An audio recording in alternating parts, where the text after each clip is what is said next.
한국은 쾌청, 일본은 물복탄, 오츠크의 고기압의 심술이다라고 하는데 지난 주말에 정말 날씨 너무 좋다라는 얘기 사람들 진짜 많이 했습니다.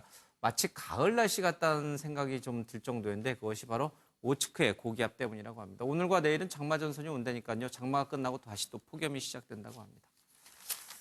한 달 전에 정신병원 나온 40대가 난동을 부려서 경찰관 2명이 한 명이 사망하고 한 명이 좀 다쳤습니다.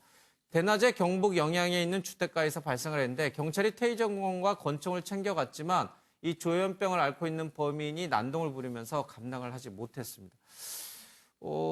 이 부분을 어떻게 보세요, 김종혁 교수님? 이 경찰이 사실은 슈퍼맨이 아니잖아요. 우리랑 똑같은 사람이잖아요. 그러다 보니까 범인이라든지 아니면 이렇게 난동 부리는 사람을 원래 제압하는 게 우리가 지극히 상식적인 거라고 생각하지만 그렇지 못한 경우도 많이 있는 것 같아요.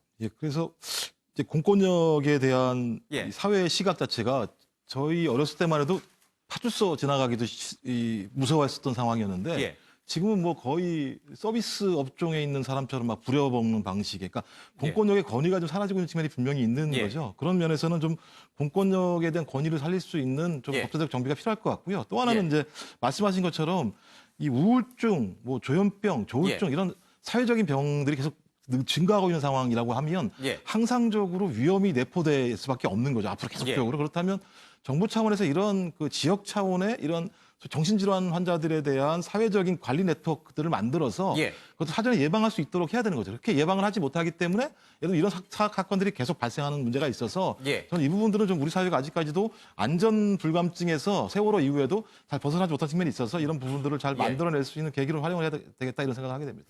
이 조현병에 따른 사회적으로 문제가 될 수 있는 큰 사건들이 자주 발생하는 것 같아요. 그렇죠? 좀 심각성이 점점 날로 더해져가고 있는 것 같습니다. 참 안타깝습니다. 경찰관 2명이 좀 사상했습니다.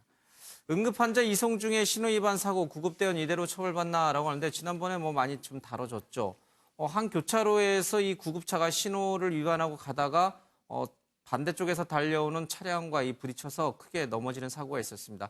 구급대원이 자신 다친 것보다도 환자를 더 보살피는데 공을 써서 많이 박수를 받았는데 문제는 이 신호 위반 사고예요. 구급대원 이대로 처벌받는 건가요? 돌아가신 할머니께서 만약에 이 사고로 인해서 다쳐서 돌아가신 걸로 판정이 되면 현행법상 처벌이 될 수밖에 없는데요. 그러니까 신호하고 속도 이런 위반은 면제가 되는데 지금 전치 3주 이상이 만약에 상해가 발생하면 그 부분은 책임지게 돼 있다고 하더라고요. 그래서 좀 법적 정비가 필요하지 않은가. 왜냐하면 이게 지금 물론 교통사고도 과실범이거든요. 그러니까 일부러 그렇게 하려고 했던 게 아니라 하더라도 그런 결과가 나오면 법적으로 책임을 지게 돼 있어요. 근데 이렇게 되면 사실 그 구급차를 운전하시는 분들은 상당히 사고 위험을 무릅쓰고 하는 거란 말이죠. 그렇죠. 그래서 이런 그 상황을 감안해서 이 부분은 입법을 해야 될 것 같아요. 제가 보더라도 처음 알았는데 좀 불합리해 보입니다, 이 부분은. 그러니까요. 아니 구급대원들, 구급 차량들 보면은 사실 응급 환자를 이송하기 때문에 신호를 거의 다 위반을 하더라고요. 위반하고 또 차들도 이렇게 좀 기다려주고 그래서 먼저 갈 수 있도록 배려하는 그런 게 늘상 있었는데 이런 식으로 만약에 처벌이 이루어지게 되면은 구급대원들이 앞으로 신호에 계속 다 멈춰 있거나 교통정체 상황에서도 갓길로 안 달리고 그냥 멈춰 있을 경우 아닙니다. 이 것 같아요. 구급차는 응급차는 신호 위반이라든지 속도 위반을 일반 차하고 다르게 적용받습니다. 그래서 신호 위반이라든지 속도 위반 할 수 있습니다. 원래 그렇게 돼 있고요. 그래서 이 경우에도 사실은 지금 빨간불에 구급차가 들어가가지고 신호를 위반했다고 그러는데 우리가 일반적으로 교통 신호할 때 교통 신호등하고 관계없이 경찰이 와서 수신호를 하면 수신호가 또 우선적으로 적용을 받거든요. 마찬가지로 이런 구급차 같은 경우는 요란한 경적음과 함께 진입을 하기 때문에 일반 교통 운전자 같은 경우에는 그 요란한 소리와 함께 진입을 하면은 우선적으로 구급차를 보내줘야 되는 겁니다. 그래서 이제 여기서는 그 신호 위반이라든지 이 문제보다도 우선적으로 문제가 되는 것이 과연 거기 탔던 환자가 이 사고 때문에 사망을 했느냐 아니면은 사고가 아니어도 사망했느냐. 지금 이 사망하신 환자분의 유가족들은 최선을 다했다. 응급차가 최선을 다한 것이기 때문에 우리는 처벌을 원치 않는다 하고 지금 유가족들이 얘기를 하고 있고 하는 상황이기 때문에 저는 큰 문제 없이 유가족과의 합의를 통해서 잘 해결되리라 보고 있습니다. 그러니까요. 뭐 아무리 요란한 이제 비상음을 내면서 달려가긴 합니다만 이번처럼 예상치 못한 사고가 났을 경우 자칫 그 책임이 자신에게 오면은 어느 구급대원이 그렇게 운전할 수 있을까 이런 생각 좀 듭니다. 좀 잘 처리됐으면 좋겠습니다. 주말에 식약처에서요, 이 고혈압약에 이 발암 물질이 있다라는 발표를 하면서 굉장히 좀 혼란이 좀 커졌습니다. 발암 물질인 이 발사르탄이 포함된 고혈압약은 먹지 말아야 된다 이런 얘기인데 지금 고혈압약을 먹고 있는 환자가 국내에 600만 명 정도가 돼요. 그렇다면 이들이 당장 어떻게 해야 되는 것인가 이제 혼란이 커지고 있습니다. 전문가들은요, 약을 끊으면 더 위험하니까 다른 약 교체 전까지는 복용하는 게 안전하다 이런 얘기를 하고 있습니다. 김 교수님, 이거를 주말에 굳이 발표할 필요가 있었느냐 이런 논란도 좀 있고요. 그렇다면 어떻게 하란 얘기냐 이런 이제 항의 전화도 빗발치는 것 같습니다. 식약처의 처신이 잘못된 건가요? 아까 국토교통부 예. 얘기도 나왔습니다만 우리 이제 정부 부처가 굉장히 좀 세심하고 이런 좀 뭔가 좀 대책을 마련한 다음에 예. 이제 접근하는 그런 모습을 보여주지 못해서 참 아쉽습니다. 이게 지금 아주 뭐 민감한 문제 아닙니까? 이게 예. 그 생명과도 관련돼 있고 이 고혈압이라고 하는 것은 또 이제 갑자기 이제 그 혈압이 올라서 아주 위급 상황에 올 수도 있는 그런 증상인데 이런 부분들을 그냥 주말에 이렇게 얘기함으로써 이제 그 병원에다가 상담도 못 하고 예. 뭔가 좀 조치를 취할 수 없게 만들어버린. 예. 왜 이렇게 했는지 아마도 이제 이게 뭐 나쁜 의도는 아닐 거고요. 이제 예. 정해져 있는 예를 들어 뭔가 그 검사 약 성분이나 이 부분에 대한 결과가 나오면 언제까지 뭐 이제 공표를 해야 된다든지 예. 이런 이제 매뉴얼에 따른 조치일 겁니다 아마도. 근데 이제 예. 우리가 이제 보통 보면은 굉장히 현대 사회에서 특히 그 정부기관이 그냥 매뉴얼에 따라서 움직였을 때 위험성들에 대한 논의들이 상당히 많거든요. 그 예. 사례도 상당히 많습니다. 그래서 결과적으로 이제 이게 매뉴얼 의존이라기보다는 예. 실제로 이제 환자라든지 국민이라든지 이런 좀 그다음에 이제 전문가로서 어떤 판단 이런 부분에 좀 의존하는 부분들을 조금 더 이제 키워야 되는 그런 상황인데 상당히 우리나라 정부 부처 부분 전반적으로 좀 이렇게 행정 을 시행하는 데 있어서 좀 검토를 해봐야 되는 문제들이 아닌가 싶죠. 뭐 식약처 얘기로는 유럽의 의약안전처, 그러니까 식약청과 같은 유럽의 식약청에서 먼저 이 발사르탄에 대해서 위험 요인을 발표를 했기 때문에 우리도 어쩔 수 없이 주말이긴 하지만 발표를 했을 수밖에 없다. 이제 이렇게 해명을 하고 있습니다만 아쉬움이 남는 대목이 분명히 있는 것 같습니다. 자, 정치권 소식 좀 가겠습니다. 외과 의사 찾아가서 당 수술 맡기려 한 한국당이는데 이국정 교수의 비대위원장을 제안했고요. 이국정 교수는 역량이 안 되고 내공이 부족하다라고 하면서 거절을 좀 했습니다. 바른미래에서는 보수 괴멸 자해 행위를 하고 있다라고 했고 한국당 내에서도 망신자초한다는 비판이 있는 것 같습니다. 윤기철 변호사님. 네. 이국정 교수님이 자유한국당을 수술할 수 있어요? 중증 환자인 거는 자유한국당이 중증 환자인 건 맞는 것 같은데 그렇다고 이 외과 수술하는 외과 의사한테 가서 정치적인 수술을 해달라고 하는 게 이게 합리적인가요? 일단 뭐 외과 의사이기 때문에 이제 찾아간 것 같지는 않고요. 예. 이제 자유한국당의 비대위원장이 해야 할 역할이 일단 이제 강단이 있어야 된다. 예. 그다음에 당내에 있는 여러 계파나 또는 이런 연고 관계가 좀 없어야 된다. 이런 차원에서 적임자가 아닌가라고 해서 아마 제의를 했던 것 같은데요. 뭐 그게 또 우연찮게 이제 외과 의사라는 것 때문에 수술과 또 연관되고 이래서 당내 상황과 연관돼 있어서 해와야 되는데 사실 그렇지 않고 이제 충분한 능력이 있다고 저희는 생각을 해서 아마 찾아뵙고 의사타진을 했던 걸로 그렇게 생각이 됩니다. 다만 이제 조금 부적절했던 것은 원내대표가 찾아뵙다는 게 지금 저 비대위원장의 준비위원회가 있거든요. 그래서 준비위원회 차원에서 아마 접촉을 했으면 좀 더 다른 문제를 야기하지 않았을까, 하지 않지 않았을까 이런 생각이 좀 듭니다. 강단이 있다. 그러니까 그 강단을 보고선 이제 찾아간 것이다. 희화하거나 코미디화한 것은 아니다. 네, 그렇죠. 왜냐하면 지금 저희가 추천받은 분들이 100여 분이 되거든요. 그분들 다 일일이 뵙고 추천받은 게 아니고 중간 분들한테 다 추천을 받은 것이기 때문에 저분 또한 뭐 그분 중에 한 분을 직접 이제 제일 좀 적절하다, 당내 상황과 맞지 않냐 이렇게 해서 원내대표가 찾아뵙고 아마 제의를 했던 걸로 이렇게 알려져 있습니다. 그런데 저분을 찾아뵙고 제의를 했던 그 이유는 이제 뭐 의사라서가 아니고 강단 있는 모습을 보여왔고 또 국민적 지지도가 좀 높은 분이고 그리고 당내와 크게 어떤 그 인적 네트워크가 예. 없는 분이기 때문에 적절한 인물이 아닌가라고 판단했던 것 같습니다. 칭 선생님, 그 적절한 인물이었던 것으로 판단이 되었다. 이제 물론 이제 윤 변호사님이 추천하신 분은 아니긴 합니다만 그 판단은 옳았어요? 이국정 교수가 맡으면 잘할 것 같다라고 하는 자유한국당 내부의 그런 판단은 과연 옳은 판단이었어요? 번지수가 잘못됐죠.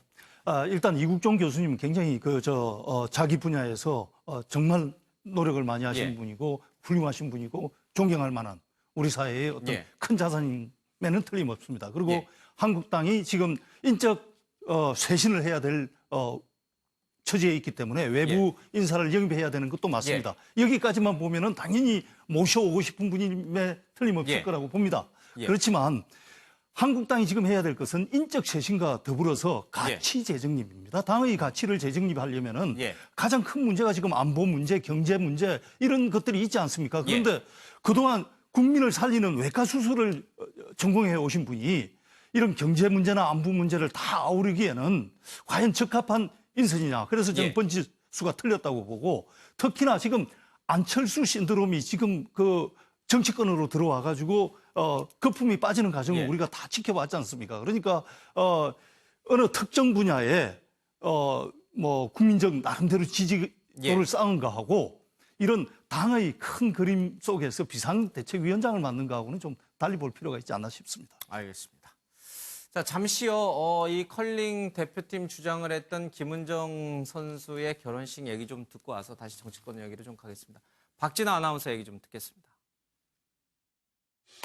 여자 컬링 국가대표 김은정 선수가 그제 결혼했습니다. 2018 평창 동계올림픽에서 컬링 팀킴의 주장 안경선배로 알려져 있죠.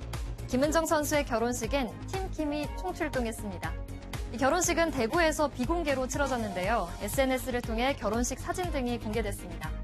김은정 선수의 남편은 대구에서 활동하고 있는 스케이트 코치라고 하는데요. 5년간의 만남 끝에 백년가약을 맺은 걸로 알려졌습니다.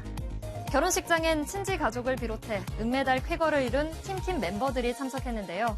축가를 불러주며 특별 공연을 선보였다고 합니다.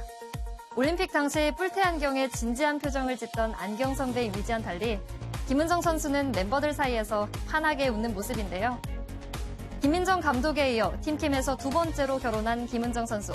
결혼 후에도 변함없이 선수 활동을 이어갈 계획이라고 하네요. 네, 결혼 축하드립니다. 다시 좀 정치권으로 가세요. 홍준표, 내 판단 옳았다고 인정받을 때 다시 시작하겠다라고 해서 사퇴 한 달도 안 돼서 정치 재개 의지를 밝혔다는 얘기를 하고 있습니다. 페이스북을 통해서 다음 주 미국 방문 소식을 전하면서 이런 얘기를 했습니다. 오늘도 윤 변호사님한테 오늘 좀 곤혹스러운 질문 자주 드리는 것 같아요. 안철수 전 대표도 그렇고 홍준표 전 대표도 그렇고 지난 대선에 이어서 이번 지방선거까지 참패한 그 주인공들 아니겠습니까? 정계를 은퇴하라 내지는 당분간 정계를 떠나 있어라라는 요구들이 참 많은데 쉽게 그렇게 안 하시네요. 예, 글쎄요. 그 본인의 진정한 뜻이 뭔지는 잘 모르겠지만 지금 당내의 여러 가지 분란이 또는 당내 정비가 되지 않은 상황이거든요. 그래서 아직까지는 홍준표 전 대표께서 정계 복귀를 시사하는 발언은 저는 개인적으로 당에 긍정적 영향을 주진 않을 것이다. 왜냐하면 어쨌든 당대표를 하고 나가신 분이 아직 영향력 있는 상황에서 또 복귀를 시사한다면 당내 정비에 상당한 표현이 죄송합니다만 걸림돌이 될 수도 있다. 그래서 지금 복귀 시사 발언은 조금 적당하진 않다, 적절하진 않다 이렇게 생각을 합니다. 이국정 교수를 비대위원장으로 찾아가서 이렇게 권유한 것도 적절하지 않고 홍준표 전 대표의 발언도 적절하지 않고 그러면 지금 당내 수습이 제대로 되고 있긴 있는 건가요? 근데 이국정 교수는 저 개인적으로 추천하진 않았지만 특정 분야를 상정하지 않고 놓고 보면 사실 정치를 모르시는 분이 비대위원장직을 맡는 것도 나쁘진 않다라는 생각을 해요. 저희 당내에서는 당내 정치 상황을 잘 아시는 분이 해야 된다는 목소리도 있고 아예 당내 연구가 없고 정치를 모르시는 분이 하는 것이 적절하다라는 의견도 있거든요. 저는 둘 다 합리적인 이유가 있다고 보고요. 왜냐하면 정치라는 것은 늘상 우리 생활과 같이 이어지는 것이기 때문에 당내 상황을 굳이 알아야 정치를 잘한다 이런 건 또 매칭이 안 된다고 생각을 합니다.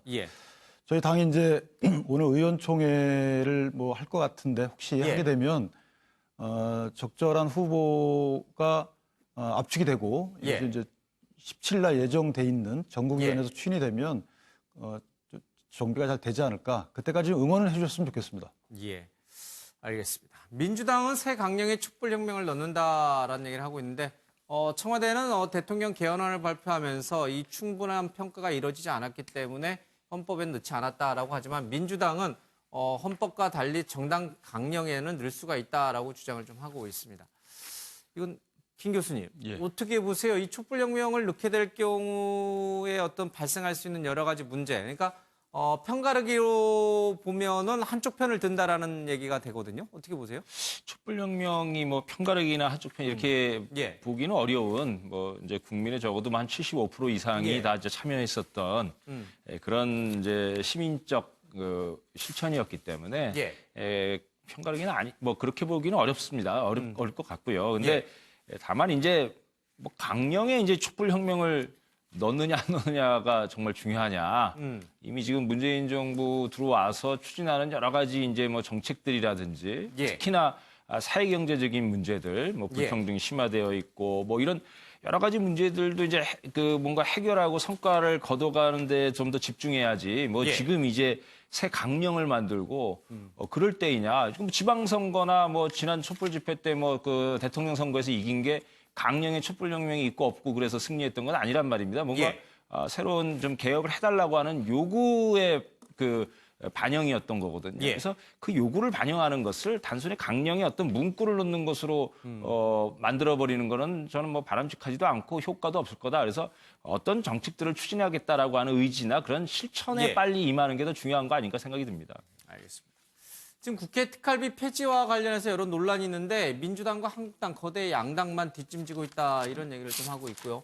노회찬 의원은 62억 특활비 가운데 30억까지 줄일 수 있다 이런 얘기를 좀 하고 있습니다.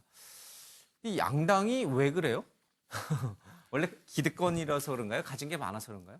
일단 국회의원분들이 자기 기득권을 내려놓는 거에 대해서는 정말 인색하시더라고요.